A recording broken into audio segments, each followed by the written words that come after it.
in the last 5 years or so, and has been, I think, a catalyst for my chronic illness to become worse. And it's something that I know a lot of other chronic illness sufferers deal with. A lot of us have experienced trauma at some point in our lives.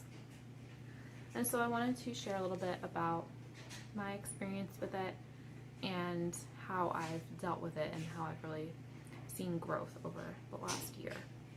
So I wanted to start by going over what trauma is and what to look for in a trauma therapist and a trauma therapy session, what to expect, as well as the types of therapy that I recommend because they've helped me a lot. And then go over a little bit just about what is actually happening when you experience trauma, and share a little bit about my own story as well. So I wanted to start, sorry if it's a little, it's still difficult to talk about, and so I'm not going to go into the details of any of my experiences, and partly because sometimes they involve other people and it's just not fully my story to share, and partly just because it's my own, it's very personal, so I don't need to tell the whole world about it. And that's one thing. If somebody ever tells you that they have PTSD or they've experienced trauma, please do not just go ask them, oh, what happened? Like, what caused it? Because it's very triggering and it can cause a response, a trauma response. And it's usually very personal and uncomfortable to talk about. So really try to avoid ever asking a victim of PTSD or trauma what happened to them. If they want to share it with you, they're going to bring it up on their own. Okay, so don't ask. So first, I want to talk about the differences between PTSD, complex PTSD, and trauma, because they are all a little different from each other. So a trauma is anything that causes a trauma response in your nervous system or in your body, anything that puts your body into that kind of like fight or flight mode, and takes you out of homeostasis. So trauma can be anything. Like, it can be something very small, it can be something big, and a lot of people think that for an event to be traumatic it needs to be some like horrible experience, but that's not true. Very like minor things can be traumatic, and also something could be traumatic for you and not traumatic at all to the person next to you. It just depends on the person. Somebody might be really affected by something and you're like, oh, it didn't bother me at all. That does not make their response any less valid, because it really just depends on how your own body interprets the situation and processes it. And people have different abilities to actually process trauma. So just because something, might not sound like a big deal to you, it doesn't mean that it's not for somebody else. And that trauma is just as valid and real for them. So that is trauma. And then sometimes trauma can cause PTSD, or post-traumatic stress disorder. So not every traumatic event is going to cause PTSD, and not everybody who was involved in a traumatic event is going to develop PTSD. Some might not. It just kind of depends on the individual what happens. So post-traumatic stress disorder is a disorder, and it is usually you might know you have it because people with PTSD often interpret life as life before the event and life after the event. And so it's just kind of this like big event in their life that it's just like everything seems to now revolve around what happened before, what happened after. Like, it's just, this is like the key point of their life where everything changed for them. And even if they're not interpreting it that way, usually you show symptoms of PTSD and they are often very similar. People can get strange or different symptoms, but usually things like anxiety, panic attacks, depression, rage and anger, trouble sleeping, hallucinations, things like that are good symptoms to be aware of if you witnessed a trauma or you're part of a traumatic event and you start showing these signs, or even if it's not like that and you just notice something different about yourself and brain fog, you're just not functioning how you did before the event, then that is a sign that you should go speak to someone in the mental health industry and see if they think that a diagnosis of PTSD applies to you, because you want to get treatment as soon as possible for that. So PTSD is usually from a single event that happens. So it could be anything like a car accident, or again, now it doesn't have to be something big. A lot of people think that PTSD is just something that veterans get like when they come back from war, but that's not the case. A lot of veterans do have PTSD, but a lot of people in your daily life are walking around you with PTSD too. So it can be something minor or it can be something major, but it's just like this singular event that kind of creates this before and after. So that is PTSD, and that's how it differs from trauma. Then there is complex PTSD, or CPTSD, and complex PTSD is from reoccurring trauma. So this could be, it's seen a lot with like childhood abuse and neglect. So these repeated instances of trauma that can cause complex PTSD. And the symptoms, they might experience some of the same symptoms as PTSD, but they also experience different symptoms, a lot of time having to do with controlling their emotions and their response to social situations. So those are 3 different kind of types of trauma, if you will. You have your trauma, which can be minor or major, but it doesn't always turn into PTSD. You have PTSD, which is a singular event that usually divides life in between before and after, and we'll experience physical or mental emotional symptoms.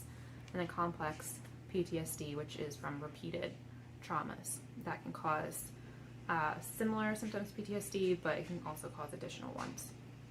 So if you feel like you've experienced something in your life that sounds like you could have had any of those symptoms, then you really do want to get help. The sooner you get help, the better, because the longer that the trauma festers in your body, the more of a toll it can take on your physical and mental health. And trauma can have a really big impact on your physical and mental health. So that leads me into what to do if you think that you have experienced trauma in your life. And so the first thing I'm going to suggest is to speak with a therapist or another person working in the mental health industry, a psychologist, psychiatrist, and share with them what you're going through. There's a few things to kind of be on the lookout for with someone who treats trauma, because sometimes different types of therapy can actually be triggering and make you feel worse, which is of course not what you want. So the first and foremost important thing is to make sure that you're going to somebody who specializes in trauma therapy, because talk therapy in general, not always the best for victims of trauma. Talk therapy is talking. So a lot of the times when you have PTSD or experience trauma, you can't talk about the situation. I couldn't talk about the situation for years. Still sometimes is difficult. And so just going to a therapist and being expected to just immediately open up and talk about it can definitely make you feel a lot worse, and it can have some negative impacts too. Like if you're not processing it properly, then it could make your condition worse. So you really want to make sure that you are going to someone who has experience dealing with trauma. It's very important. You don't want to just go to any therapist. You make sure that when you're setting up an appointment with a therapist, ask them if they have experience treating trauma patients and PTSD. Very important that they have that background, because it is a different type of therapy session. So next, there are different styles or types of therapy for trauma and trauma processing. And so I'm going to talk a little bit about the 2 that I have found very helpful. And I'm going to start with somatic experiencing. And somatic experiencing is so interesting. If you haven't ever been through it or seen it happen, you should look it up, because it's very unique and special, and it is very cool. And this is the one that I recommend starting with, because it definitely, for some people, is all you need. You can go through somatic experiencing through several sessions and see a big transformation. For me, it definitely helps me a lot, but then I needed more after. And so I'll talk about what I did after. But this is definitely, I feel like, a really good place to start because somatic experiencing is really safe. Like, it makes you feel safe. It makes you feel in the present moment. And it gives you power. What I felt coming out of every somatic experiencing session was this feeling of power that I didn't have before, and just confidence in myself, my ability to handle whatever came my way. And it's going to be different for every person, but this is, you want to go to a certified somatic experiencing practitioner. They're not always mental health practitioners. You can just get certified in somatic experiencing. So for me, the person that I went to was actually a massage therapist, but she had this somatic experiencing background, and it was so enlightening and helpful for me to get a better understanding of myself and what I was experiencing in the situation that I didn't even know I was feeling because I was just trying to get through the moment, and I didn't have time to think about how I was actually feeling. So for a somatic experiencing session, I really encourage you to look it up, but for me, like, what we would kind of go through, there's different, different movements in your body that you're using to try to kind of trigger, to bring up what your body was feeling, and basically you're trying to release the held trauma in your nervous system and in your body. So for me, like, it would involve some reenactments, like reenacting what happened to give myself the opportunity to physically physically make the movements that I wish I could have made in the moment, and to just actually say the things out loud that I wish I had said, and give me the chance to just kind of rewrite it and relive it where I am more in power of the situation.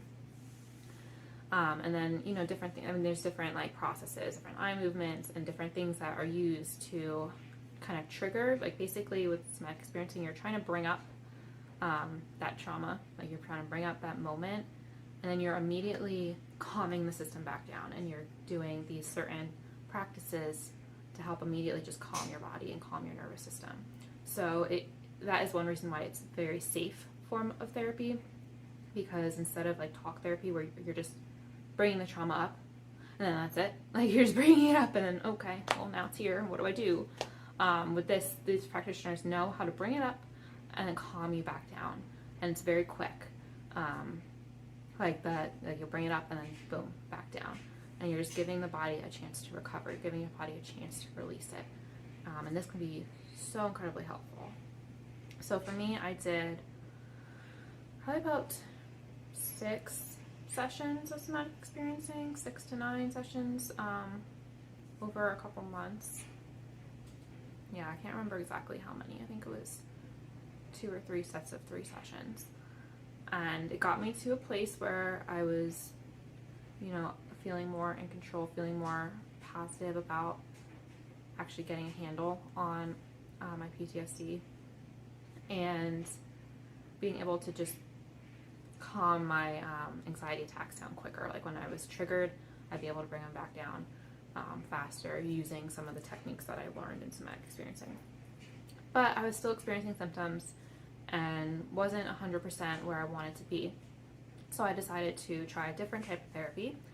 And again, I'm going to say that somatic experiencing is the best place to start. I really feel like it's the safest place to start. If you haven't had any trauma therapy, it can just really make you feel more comfortable about it, and it really can be transformational. So I really highly recommend starting with somatic experiencing if you're going to start working towards treating your trauma.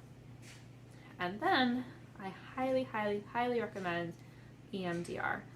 So EMDR is another form of therapy that involves stimulating the nervous system back and forth. So there's 2 ways, at least that my therapist does it. One is with a light bar, and you're just looking back and forth following the light for a certain amount of time. I can't do that because of light sensitivity. What works better for me is there's 2 kind of controllers you hold, and they pulse vibrations back and forth, alternating hands. And so you're kind of doing that for a certain amount of time, and it stimulates the nervous system. And then there's like a set of questions that the therapist goes through and asks you every time. So it's like you're going through the questions and they're telling you what to focus on, and then you do the sensory part of it. And honestly, I don't really know how it works. Never really dived into that. All I know is that it does work. I mean, like, it works. It's incredible. And I will say that for me, it's so powerful that I'm glad I did not start with it. Because if I had not done trauma therapy before that point and just dived into it, I think it would have been too much for me. I think it would have just been too overwhelming, too like, oh my gosh, this is like crazy, scary. Because it can be so enlightening that it's almost frightening, at least for me. But I know it is for other people too. So I definitely, like I said, I'm glad that I started doing EMDR after doing several sessions of somatic experiencing, because the somatic experiencing got me to a point where I could actually address my trauma a little bit better and feel a little bit safer in a therapy environment dealing with trauma. But if you do your somatic experiencing and you feel you need more than that, EMDR is amazing. And then it's also, you know, if you have to deal with insurance, usually EMDR, it's under a licensed mental health practitioner, so insurance should help with cover that treatment. I'm not sure how, it depends on who you go to for somatic experiencing with that. So with EMDR, like I kind of told you how it goes and what to expect. And basically, you're going to be going back in time. And I feel like EMDR is amazing for complex trauma because you are really traveling back in time to the earliest memory that you have of feeling the emotions that you felt in the traumatic event. So, like for me, it brought up like what I believed about myself in that moment, and then what I wish I had believed about myself instead. And then going back to the first time in my life that I ever felt that negative feeling, and kind of working up through different memories through there. And it's, you know, like some experiencing, it's a little hard to explain if you haven't done it, but it's really very powerful. And so those are the two types of therapy that I highly recommend for addressing trauma. If you are somebody that benefits from talk therapy and you don't feel anxiety, or CBT, kind of behavioral therapy, and you don't feel the anxiety from talking about your trauma, then maybe that will work for you. But I really think it's beneficial to focus on actual trauma therapy that has been studied and developed to be specific for trauma and PTSD and complex PTSD survivors. So somatic experiencing and EMDR, those are my two recommendations. And definitely, you know, of course, go to a certified practitioner. And it's been transformational for me. So, like I said, I've been dealing with the effects of trauma knowingly for the last 5 years. But so in 2021, I just decided like I can't. It was impacting my life to the point where I couldn't do daily functions. Anything that remotely reminded me of the trauma would send me into a full panic attack, and I could be debilitated for the rest of the day. Like I was not functioning as a person. And you really become, when you deal with PTSD, like this shell, like you feel like a shell of your former self. And I just didn't recognize the person that I was anymore at all. And so when 2021 hit, I decided like this is it. Like this year, I'm putting everything I have into working on my trauma because I need to start to feel myself again. And surprise, surprise, you start working on it. Yep, you end up doing better when you really put your whole heart and soul into something. So I am really glad, but it was hard work. I mean, it was a very trying year. It was a very emotional year, but it was also the year that I've experienced the most growth in my life. And so I'm really glad that I committed to it. But I'm not gonna lie, it's hard. Like it is really hard. You just have to be up for the challenge because it's gonna bring up things from your past. It's gonna bring up things about yourself that you just didn't even know were connected. And it can be really heavy and shocking. It can bring up just a lot of different negative emotions and positive emotions. It really was just so much more than I was expecting to feel. But I'm so glad I stuck it through because I'm at the point now where even though I'm still dealing with trauma and I'm still continuing with therapy, now when something that relates, even directly relates to what I experienced is brought up or I see it, it doesn't send me into that full-on panic attack anymore. Like, I can just acknowledge it and be okay. Like, I might have a little anxiety, but it's nothing compared to what I experienced before. And so it just feels like such a win and such a success to be at this point now, like 1 year later. It's amazing, and I feel very proud of myself, and I feel really grateful that I made the decision to commit to really working on this. So if you have been impacted by it, I encourage you to try to make that commitment to yourself, because it will be challenging, it will be difficult at times, it will be uncomfortable, but the growth that comes from it, like, I'm here to tell you, it can happen. Like, it really can get better for you. And so I also want to talk a little bit then about what happens if you don't address trauma and how it can impact your body, because it is important to not ignore it. And we, in today's society, can be very tempted to just shut down our feelings and just ignore anything that makes us uncomfortable. And it's kind of encouraged to just have this go, go, go mentality. Like, if you're not working on something, like, you're failing. And so it doesn't leave much time to actually deal with our emotions. There really isn't time during the day, like, if something upsetting happens, to actually process it. And so one thing that I kind of wanted to share was this video I had seen in regards to somatic experiencing.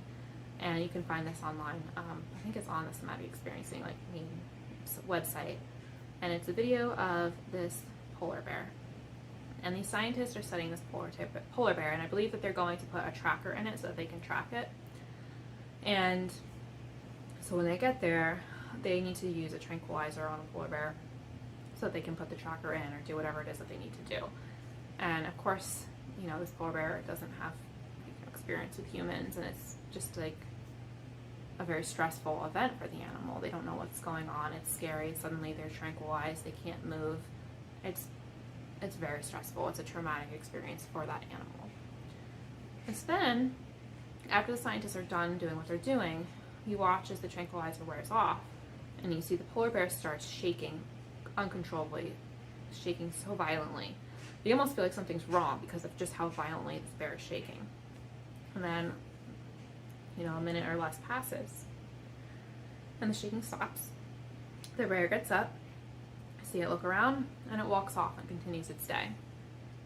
And so what you are actually seeing there is the polar bear's body completing a full cycle, full process of trauma. It is experiencing the trauma. The body, through the shaking, is releasing the trauma from the nervous system. And then, you know, he's looking around, realizes he's safe, and he can continue on and not worry about that trauma anymore. And that is what, you know, as mammals, humans, us too, we're all very similar in how our bodies are set up to experience trauma. It's so important to complete that cycle. There is a physiological aspect, physiological part of dealing with trauma so that you can carry on and not have it stuck in your body and weighing on you anymore. But we've shut that down at this point. We don't really give ourselves any opportunity after a traumatic event, no matter how big or small, to actually just feel what our body needs to feel, release what our body needs to release, and then carry on. And that's why somatic experiencing and EMDR, but definitely somatic experiencing, is so important for actually getting this trauma out of our bodies, because we just lost that natural way of processing, really just because of how our society is set up. If we put more emphasis on mental health and put more emphasis on understanding that emotions are human and emotions are okay, then we'd probably be in a much better place. But that's not how our society is, and we just have this keep going mentality, act like everything's fine, always act like it's okay, nothing's wrong. And when that happens, our bodies have zero opportunity to actually process the trauma and get it out of the body. And so what then happens is your body holds on to it, your nervous system holds on to it, and that's when you start to experience physiological symptoms, things like pain, muscle tightness, brain fog, light sensitivity, sound sensitivity, sensitivity to smell, and any type of gastrointestinal issues. Because your body is holding on, and this can be a wide range of things, way more physical symptoms than what I just listed. And that's why people with chronic illness, like for me, my illness symptoms started after my trauma. Like I always had some, but it got a lot worse after the trauma, which is why I feel there's a tie there. And actually the first time that I experienced the symptoms, before they were chronic, they just happened this one time, was the very next day after the traumatic event. And they disappeared for a little bit, and then it all came back, and then it stayed. And there was other stressors going on at the time too. It was a highly stressful period of my life, the most stressful period of my life. And that is why I think the stress and the trauma took a huge toll on my physical health and ended up putting me in the situation that I'm in with my health today. So I do feel like there is a very close tie there. And I think that a lot of people with chronic illness have experienced that for themselves. After a high stressful situation, they ended up coming out of remission, or they started experiencing these symptoms for the first time. And so there is a tie to our mental and physical health for sure. So it is important to do the work into trauma therapy because you need to give your body the chance to process. And something that, if you don't remember like a traumatic event in your life, but there's some things from your childhood that are questionable, like there's a lot that brought up for me in therapy that as an adult, I'm like, that's not traumatic. That's not a big deal. If that happened to me now, I'm like, well, it's not a big deal at all. But that's because I'm a fully grown adult. I know my body systems are developed and I'm able to process things differently than I could as a child. When you're a child, your brain's not fully developed, your nervous system's not fully developed, your body systems in general aren't fully developed. So when you experience something that's stressful as a child, no matter how big or small it is, it can be processed internally as traumatic because you simply don't have the tools to process it yet. And so when you're doing, like for me doing EMDR, so much from my childhood has come up, things that I had no idea I was holding on to until they were brought up in this therapy, that I realized like I need to process. And so I was able to process these fully and start to let go of these things that I was holding on to and I was holding on to in my body because I just didn't know. I wasn't able, I didn't have the tools to process it as a child. And that's an important thing, is to be accepting of yourself and loving towards yourself, because for me, I denied having PTSD for a long time after it happened, because I was like, well, people around me, they were witnessed this too, and they seem like they're okay. And of course, I don't know how they actually are inside, but I was just getting really hard on myself, thinking like, oh, nobody else who experienced this in life, like nobody would think this is traumatic. But it was for me. And that's the thing about trauma, is that it just depends on you as an individual, and there's no right or wrong when it comes to trauma. It doesn't matter how big or small something is. If you interpret it as trauma, then it's trauma. There is no way to say like, oh, that's trauma and that's not.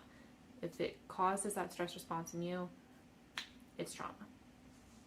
So it was hard at first for me to be willing to accept that and be like, okay, yes, maybe I do have PTSD. But I'm so glad that I did, because once I finally, let my pride down and was like, all right, no, I am affected by this, and this is impacting my life, I was able to start to recover. And that, had I started earlier, maybe my physical symptoms wouldn't be what they are today, but there's no way to know that. All I know is that I'm glad I'm doing it now, because it's putting me into a better position, at least with my mental health. And so I'm hoping that by continuing trauma therapy and getting a better understanding of my past, and starting to forgive myself and love myself and accept myself for everything that happened before that I just didn't know how to process correctly at the time, I can start to find more healing, hopefully physically, but at the very least mentally and emotionally. And now I have these tools going forward for, stress isn't going to go away, trauma's not going to go away. There's always going to be things in our life that are hard to handle. But now I'm getting a better understanding of what my body needs when that happens, and how important it is when you experience something traumatic or something upsetting that you give yourself an opportunity to just process it. You know, for me, with my situation, with the one that at least was most traumatic at the time, I was working, so I couldn't stop. With the nature of my job and what I was doing at the time, it was not practical for me to stop and take a break. Like, I had to keep going, and I had to put on this front like everything was okay. It was really important that I maintain that calmness on the outside and look like everything's fine. And so I had to, finish out my shift like that, which was several hours long. And I do wish that someone else who wasn't directly involved, different coworker, could have come in and just given me a break for a little bit, to have the chance to just process. But of course, that unfortunately did not happen. And since that didn't happen, by the end of my shift, I was super new. I was very, very new at the job when this happened. And so I was talking to my boss and coworker, who were also involved, on the way out, and they were sitting together kind of processing it. And I hadn't really been, I was still working, so I wasn't really invited in for that, and I didn't have the rapport with them yet, because I was so new, that when they asked, like, oh, like, are you okay? I said yes, because one, like, I didn't want to seem like I couldn't handle an emergency situation on the job, but also because at that point, I had been putting on this front the whole rest of the day for several hours, acting like everything's fine and I'm totally cool with it and it's all good. And at that point, I had started to convince myself. I'm like, yeah, I'm fine, actually. I totally handled that well. And the truth is, I did handle the situation well. But when I actually, went home, and really it happened the next day, the following day, I was at work when I started experiencing those symptoms. And it was so intense, I actually had to have my mom come pick me up and drive me home from work at the end of my shift. I couldn't drive home. And it was in that car ride with her driving me home that the shock finally wore off. And I realized, I felt the weight of everything that I had just gone through in the last 24 hours.